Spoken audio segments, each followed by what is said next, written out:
your attention, please. You need passion. You need desire. You need one. We play with that passion. We play together. We play for each other. And we play to win. We are Notre Dame.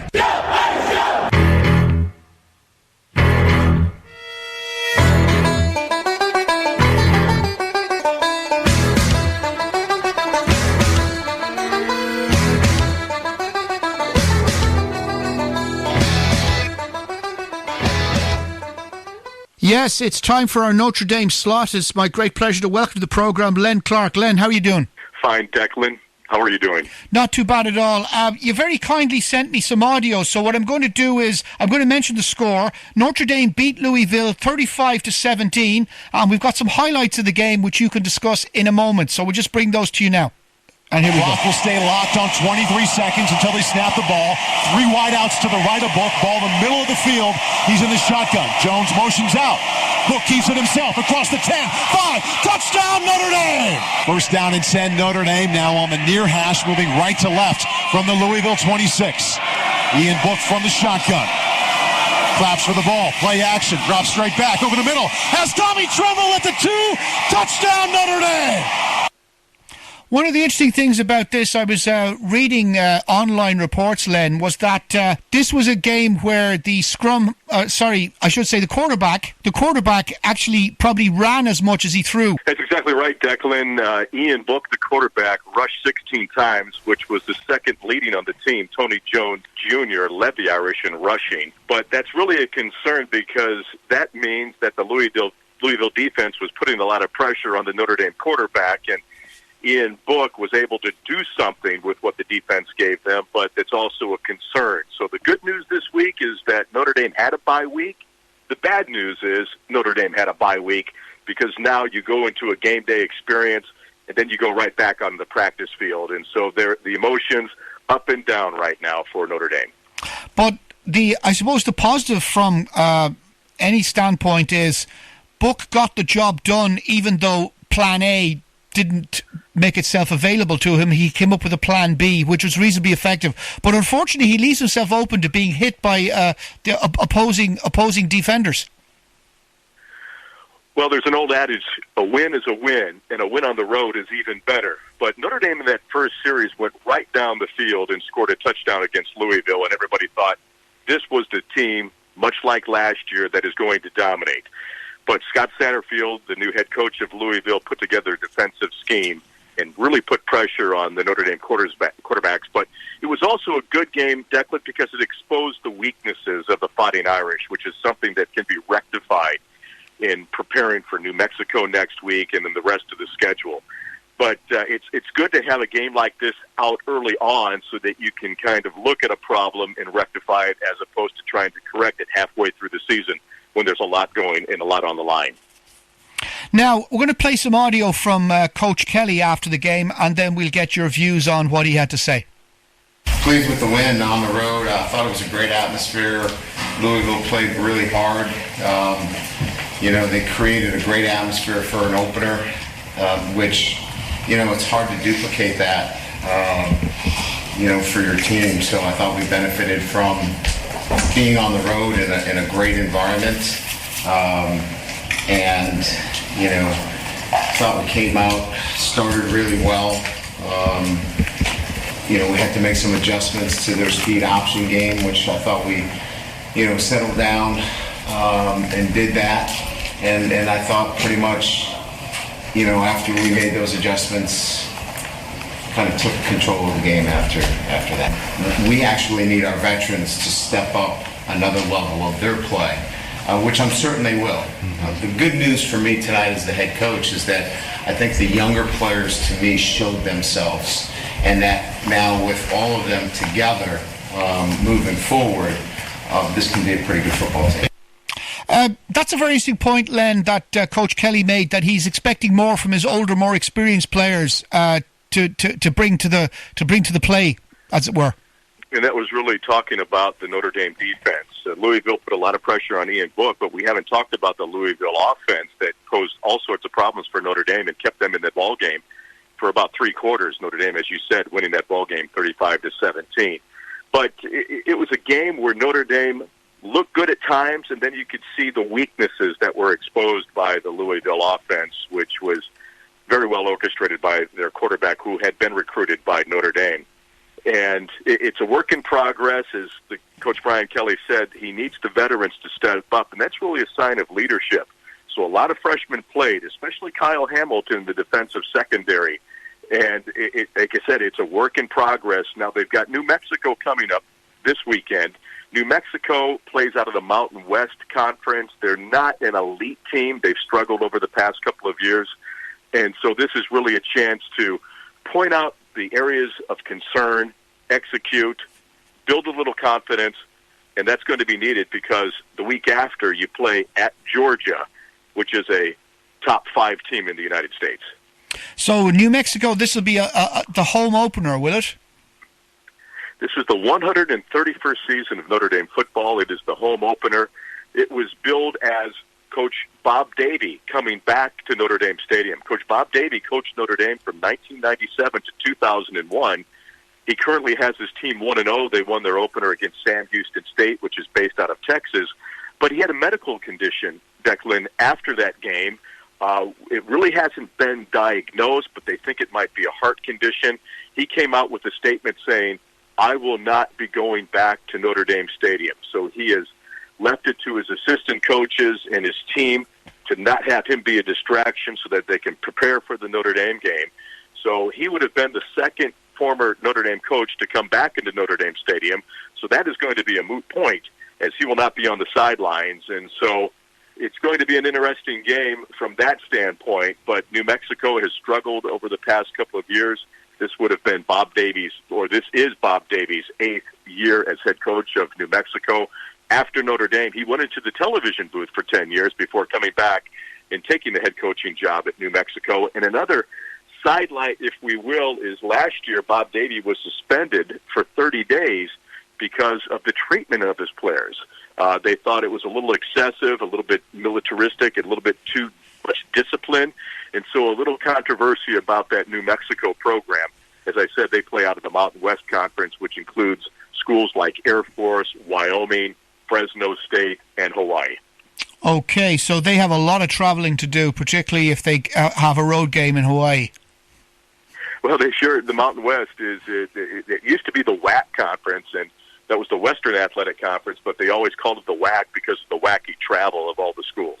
Okay, so this is a game you'd expect Notre Dame to win, but I suppose defensively Coach Kelly would be pleased that they only coughed up 17 points, given they were under so much pressure in the first 3 quarters.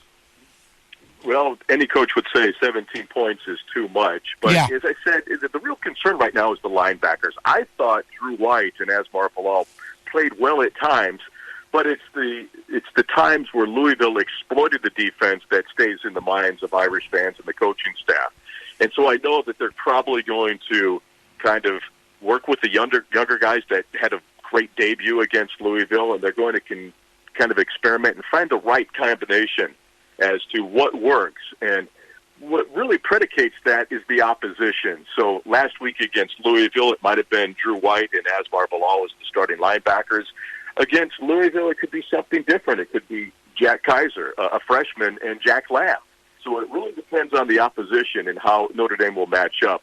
But I can guarantee you a lot of Notre Dame football players will get in the game against New Mexico because, as you know, it's experience between the white lines that makes that makes the team much better, giving the players confidence and experience and game day situation experience. Now, have we any guys on the roster who missed the Louisville game through being hurt, but who might be, seeing as there was a bye week, they might have recovered enough to be part of Coach Kelly's plans for the New Mexico game? Well, glad that you brought that up. A big loss for Notre Dame was the loss in the second series of running back Jaffar Armstrong, who is out with a groin injury, and they expect him out until at least the Virginia Tech game, which is scheduled for November 2nd at Notre Dame Stadium. And so he only carried the ball twice. He gained 10 yards, but that is a huge loss for Notre Dame, as Jaffar Armstrong was the number one running back in that stable of running backs because he is so versatile. He was recruited to Notre Dame as a wide receiver, so he can run the ball and he can catch the ball out of the backfield. But Notre Dame didn't miss a beat in running the ball against Louisville.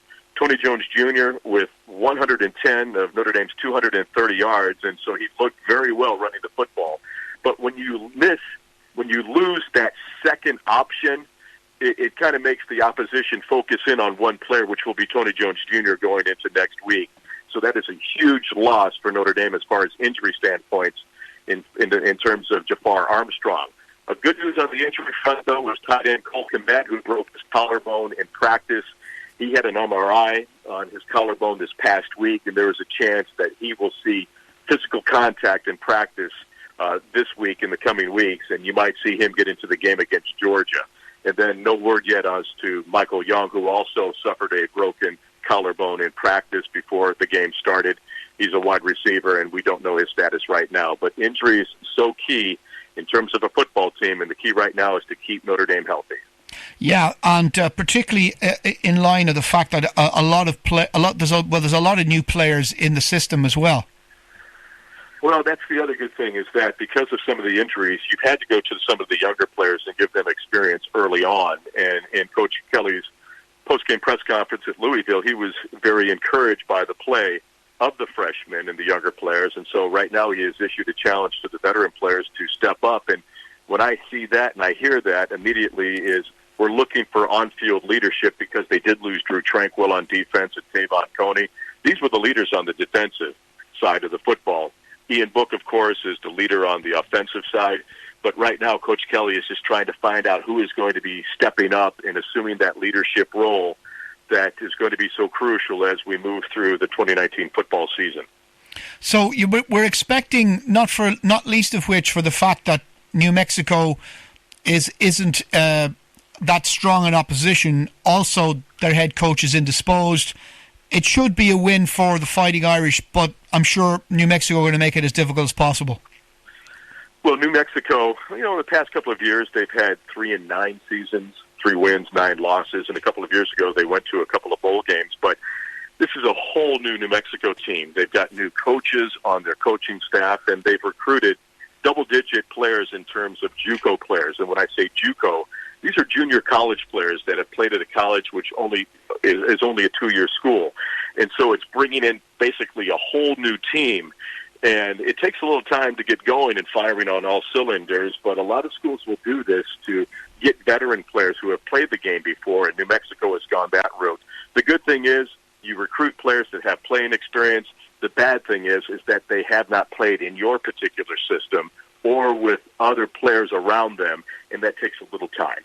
Yeah, it's always... they'll call it sometimes in other sports a bedding in period for new players to get used to the new calls, the new plays, the new playbook. American football is probably the most technical game from that standpoint. Exactly, and this is a first-time opponent for Notre Dame. Last week they went down to the state of Kentucky, the Commonwealth of Kentucky. That was the first time they ever played there, and that was the 37th different state that Notre Dame had played in. And so here is another first-time opponent. Notre Dame has never played New Mexico before. And I'll give you a contrast in the programs. Once again, New Mexico plays in the Mountain West Conference, but when they have a football game, they average about 22,000 fans. And their big game is their in-state rival against New Mexico State, where they'll draw about 30,000 fans. Notre Dame plays in front of a sellout crowd every time they have a home game of over 89,000. So you can see that even from a psychological standpoint, just the size of the crowd and the sound of the crowd might cause some problems for New Mexico. It definitely would be a baptism of fire for them, because if they've never experienced that before, there could be a bit of a culture shock for some of the players. A culture shock, but the other thing is that this is their Super Bowl, New Mexico. They've had this circled on the calendar since this game was put together years ago, and they're going to treat it like a Super Bowl. And it seems like every time an opponent comes into Notre Dame Stadium, they play above and beyond their heads. If you can remember last year, Declan, when Ball State came into Notre Dame Stadium for the first time to play the Fighting Irish, that was only like a 7-point game that Notre Dame escaped with a win. And now you've got New Mexico to come in, so look for them to play on adrenaline, and you never can tell. Notre Dame will win handily, but they might have a few bright moments at Notre Dame Stadium against the Fighting Irish this Saturday. The 131st team for Notre Dame, and it's the season opener, and so a lot of anticipation and a lot of fans looking forward to it. Now, we've discussed this before. Home openers, they have a lot more responsibilities in terms of the players making themselves available to media, also contact with fans ahead of the game and so forth. So you've explained this to me before, that road games are much easier to manage from the coaching staff's point of view. Exactly, because the players can go to their hotel room and get some rest. Now, the media availability for the players is a little bit different this year. So on Monday, Coach Brian Kelly will address the media about the upcoming opponent, which he usually reserved until Thursday. So that is moved to Monday. Tuesday or Wednesday, I believe that the media will have access to talk to the players, and then Thursday is the television show for Coach Brian Kelly, and then Friday is the pep rally, and then, of course, it's time for the game on Saturday. So a home opener, I don't know how these student athletes do it, because they're still going to school, and they've got football practice, studies that they have to do, and on top of that, they have obligations with the media in addition to going to the pep rally. So as I said, when they go on the road, it's a chance for them to get a little sleep. Yeah, it's time management for these young kids is absolutely crucial, because otherwise something's going to give. Exactly. I have a hard time keeping up with their schedule, and I have a friend who works with the University of Michigan, and he followed one of their quarterbacks, a typical day in their quarterback. He was up at 5:30 in the morning, and he went through with him until 11:30 at night. He said, I don't know how this guy does it, the time demand on them. And the good thing is it teaches time management skills. But I think the downside, Declan, is that they're student athletes, and they kind of miss out on the things that we enjoy about watching Notre Dame football, is that they don't get to experience the pregame and walking around on the campus and seeing all the different dorms and their food booths or listening to the band. It's business for them. And so I always ask former players when they come back to Notre Dame Stadium, I asked them, I said, what was it like to watch a game? And they would always say to a person, wow, I never knew this is what the game day experience was like, because I was so focused on the opponent and playing my position that of course, they're sitting in the locker room. They're sitting in the locker room when all this fun stuff is happening. Exactly. And so that's why a lot of players come back and say, hey, I enjoyed my time playing, but I also like being a fan as well. So it's a whole different dynamic, and it's a much different game now with television and the responsibilities of the players and social media. It's like trying to herd cats sometimes, because there are so many different moving parts. And it's difficult for you to, shall we say, get in there with all the other media interests involved with Notre Dame, or is it because of the fact of who you're working for within the setup that your access is pretty decent? Well, we've always had pretty good access, but there are so many demands from media, especially social media now, coming in and trying to cover the Fighting Irish. And it's almost a game in itself. You know, we have to fight for our interviews, because when Coach Kelly comes to the post-game press conference, he is sitting in front of a microphone, and the media are sitting in chairs and asking questions. But when they bring the players in, they'll bring like 4 players into an interview room, and they're scattered around the room, and they'll have about 15 to 20 individuals around each of them. And so really it's like a track meet for me, is that I run from one player to another and try to get as much content that I could work with to send to Irish Illustrated and Irish 101. And so the media prepares just like a football team, is that when I work with Jack Freeman of Irish Illustrated, that we have a game plan going in, is who are we going to get, how are we going to get them, when am I going to get that content back, and it's pretty much a playbook that we follow. So you kind of divide it up between you, sort of, you know, I get this guy and this guy, you got that guy and that guy, and you do the 2 interviews more or less simultaneously. And a lot of times we'll call an audible. Well, Jack said, I've got him. Why don't you get him? So really it's a work on the fly. Yeah.